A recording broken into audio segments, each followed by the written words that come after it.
होना तो ये चाहिए था कि इलेक्शन कमीशन को तथ्यों और आंकड़ों के रूप में जवाब देना चाहिए था, और अगर उसके पास तथ्य और आंकड़े नहीं थे उसको स्वीकार लेना चाहिए कि हाँ हमने गलत किया है, हम इसकी जांच कराएंगे। मैं आपके सम्मानित चैनल से तुरंत अमित शाह के इस्तीफे की मांग करता हूँ, क्योंकि 2014 से 2025 आ गया, 11 साल से आपकी सरकार है, गृह मंत्री हैं आप, और अगर बिहार तक यानी बंगाल के बॉर्डर से घुसपैठी घुसे और बिहार तक पहुंच गए तो आपकी बीएसएफ क्या कर रही थी, आपकी पूरी इंटेलिजेंस क्या कर रही थी।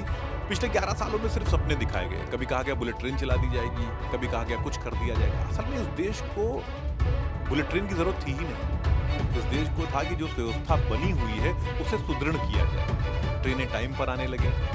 मगर आप जब धमकी देने पर उतर आते हैं, घटिया बयानबाजी करने लगते हैं, तो ये बात स्पष्ट हो जाती है कि आपके पास कुछ छिपाने के लिए है। ये उस दिन भी स्पष्ट हो गया था कि आपके पास कुछ छिपाने के लिए है, जब आपने हमारे मांगने पर हमें डेटा देने से, इलेक्ट्रॉनिक रीडेबल डेटा देने से मना कर दिया था, क्योंकि आप भी इस बात को जानते थे कि जब हम कागजों का अंबार इनको देंगे तो इनको वक्त लगेगा।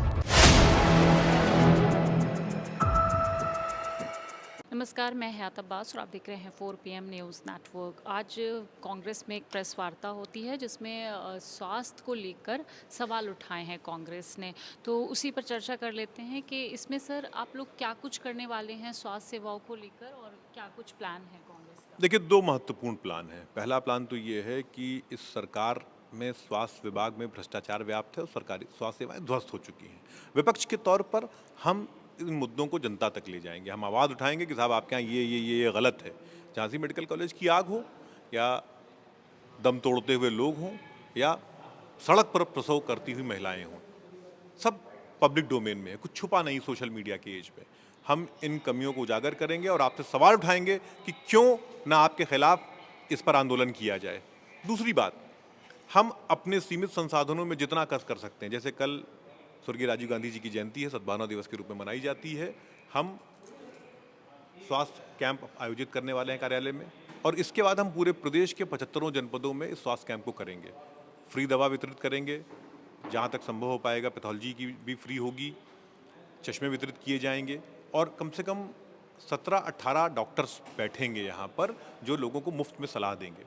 आने वाले समय में हम कोशिश करेंगे कि कांग्रेस की तरफ से ये परमानेंट व्यवस्था कर दी जाए, एक निःशुल्क स्वास्थ्य कैंप की, तो हम उस स्वास्थ्य कैंप को कन्वर्ट कर देंगे निःशुल्क क्लिनिक में, कोशिश करेंगे हम। तो हम अपने स्वास्थ्य जो चिकित्सा प्रकोष्ठ है उसके जरिए इन 2 महत्वपूर्ण मसलों पर काम करने जा रहे हैं। सर SIR को लेकर जिस तरह से पूरे देश में हंगामा मचा हुआ है, राहुल गांधी ने जिस तरह से झूठ पकड़ा है, लेकिन एक तरफ चुनाव आयोग राहुल गांधी को उल्टा धमकी देता नजर आया है कि आपको हलफनामा पेश करना होगा, तो सर कैसे देख रहे हैं इस धमकी को? मैं इस धमकी को इस लिहाज से देख रहा हूँ कि जब इलेक्शन कमीशन जो एक संवैधानिक बॉडी है और उसके कमिश्नर एक संवैधानिक पद पर बैठे हुए जिम्मेदार व्यक्ति हैं, जब वो घटिया बयानबाजी पर उतर आए हैं, पॉलिटिकल बयानबाजी पर उतर आए हैं, तो इसका मतलब कुछ छुपाने को है। मैं इसको इस लिहाज से देखता हूं कि राहुल गांधी ने कोई भी बात हवा में नहीं करी है। 6 महीने के रिसर्च के बाद तथ्य आंकड़े प्रस्तुत किए गए थे।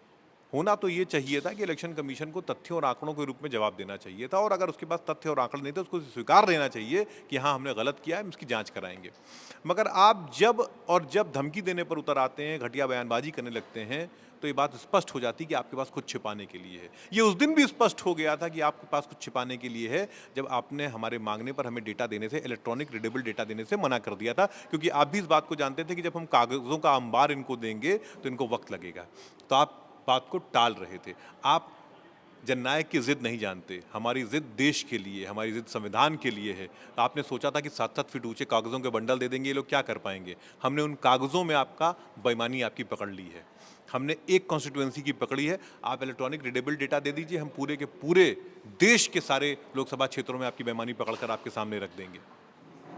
सर देखिए, अमित शाह कह रहे हैं कि हमने SIR इसलिए भी बिहार में लाया कि हम घुसपैठियों को वोट नहीं उनको देना चाहते हैं, तो इसको आप कैसे देख रहे हैं? मैं आपके सम्मानित चैनल से तुरंत अमित शाह के इस्तीफे की मांग करता हूं, क्योंकि 2014 से 2025 आ गया, 11 साल से आपकी सरकार है, गृह मंत्री हैं आप, और अगर बिहार तक यानी बंगाल के बॉर्डर से घुसपैठी घुसे और बिहार तक पहुंच गए तो आपकी बीएसएफ क्या कर रही थी, आपकी पूरी इंटेलिजेंस क्या कर रही थी। आपको तुरंत नाकामी की वजह से इस्तीफा दे देना चाहिए। सर 69,000 शिक्षक भर्तियों की बात करूं तो उन लोगों का साफ तौर पे कहना है कि जब वोट लेना होता है सरकार को तो हम हिंदू हो जाते हैं, लेकिन जब नौकरी देने की बात आती है तो हम दलित हो जाते हैं। तो इस बयान को आप कैसे देखते हैं? मैं इस बयान क्या को जातिगत भेदभाव हो रहा है? बिल्कुल हो रहा है। आरएसएस लगातार, जो पेरेंट बॉडी है भाजपा की, वो लगातार आरक्षण के पुनरीक्षण की बात करती है, ख़त्म करने की बात करती है। सिंगल बेंच, डबल बेंच, सबने तो कह दिया कि 1994 के आरक्षण नियमों का पालन नहीं हुआ। आप उन बच्चों का हक क्यों नहीं दे रहे हैं? आप क्यों आगे पे आगे लड़ते चले जा रहे हैं? मुझे याद है कि मुख्यमंत्री ने एक बार स्वयं कहा था कि साहब हम आपको आपका हक देंगे, आप फिर उसके बाद अपनी बात से मुकर गए। तो इसका मतलब कहीं ना कहीं दलितों के लिए, पिछड़ों के लिए, आदिवासियों के लिए, किसानों के लिए आपकी नीयत और मंशा साफ नहीं है। आप बेईमानी पर उतारू हैं, आप उनका हक छीन लेना चाहते हैं, लेकिन ये हो नहीं पाएगा। और इतना ही नहीं है, आप देखिए ना कि इस युवा देश में युवाओं के प्रति कितना अत्याचार भाजपा राज में हो रहा है। 17 से लेकर आज तक जितने पर्चे हुए सब लीक, जितने एग्जाम हुए या तो उनके रिजल्ट नहीं आए। बच्चा हक मारता है आप लाठी मारते हैं, दौड़ा दौड़ा के लाठी मारते हैं। ये लखनऊ शहर की ज़मीन है, लाल है खून से। इलाहाबाद में कमीशन के बाहर बच्चे बैठे, आपने वहाँ लाठी बरसाई। चाहते क्या हैं आप इन होनहार बच्चों को जब उनको रोजगार नहीं दे पा रहे हैं तो आप मार रहे हैं, पीट रहे हैं। क्यों? अपनी कुंठा, अपनी फ्रस्ट्रेशन बचा रहे हैं ना, आप छुपा रहे हैं उसको ना। लेकिन ये चल नहीं पाएगा, आपको जवाब देना पड़ेगा। आपको अगर सत्ता दी गई है तो सत्ता जनता की बेहतरी के लिए दी गई है, सामाजिक विद्वेष फैलाने के लिए नहीं दी गई है। सर एक सवाल और कि ट्रेन को अगर मैं बात करूं वंदे भारत तो तमाम ट्रेनों को हरी झंडी दिखाते हैं मोदी जी, लेकिन एक तरफ जिस तरह से ट्रेन में सामान ले जाएंगे तो अगर ओवरलोडेड होगा तो उस पर जुर्माना लगेगा। तो इस सरकार के इस फैसले को आप कैसे देखते हैं? पिछले 11 सालों में सिर्फ सपने दिखाए गए। कभी कहा गया बुलेट ट्रेन चला दी जाएगी, कभी कहा गया कुछ कर दिया जाएगा। असल में इस देश को बुलेट ट्रेन की ज़रूरत थी ही नहीं। इस देश को था कि जो व्यवस्था बनी हुई है उसे सुदृढ़ किया जाए। ट्रेनें टाइम पर आने लगें, जनरल के कोच जिसमें आम आदमी सफ़र करता है उसको बढ़ाया जाए, किराया कंट्रोल में रखा जाए, लोगों को सुविधाएं दी जाएं। रेल की पटरियां जो बिगड़ रही हैं, जो ख़राब हो चुकी हैं, उन्हें मजबूत किया जाए, उन्हें ठीक किया जाए। बहुत सारे ऐसे ब्रिज हैं रेलवे के जो पुराने हो चुके हैं, 50-50, 70-70 साल पुराने हो चुके हैं। एक रिपोर्ट आ चुकी है कि कई सारे ब्रिज कोलैप्स करने की कगार पर हैं, उन्हें ठीक किया जाता। मगर क्या है ना कि ये मोदी जी रील वाले प्रधानमंत्री हैं ना, और उनके जो अश्विनी वैष्णव हैं वो भी रील वाले हैं। तो ये सब रील बना बना के खुश हैं, वो अलग से झंडा दिखा के और लटक के फ़ोटो खिंचा के। जो जनता की आवाज़ है वो इन तक पहुंच नहीं रही है। उसे बहुत बड़ी बड़ी चीज़ें नहीं चाहिए, छोटी छोटी सुविधाएं चाहिए, और आप वो नहीं दे पा रहे हैं। बिल्कुल, तो हमारे साथ ये कांग्रेस प्रवक्ता मनीष सिंघवी सर थे जिन्होंने तमाम सवालों का जवाब दिया है। और आपने देखा, आपको कैसा लगा हमें कमेंट बॉक्स में ज़रूर बताइएगा। कैमरा पर्सन अनुराग मौर्य के साथ मैं हयात अब्बास, 4 PM न्यूज़ नेटवर्क।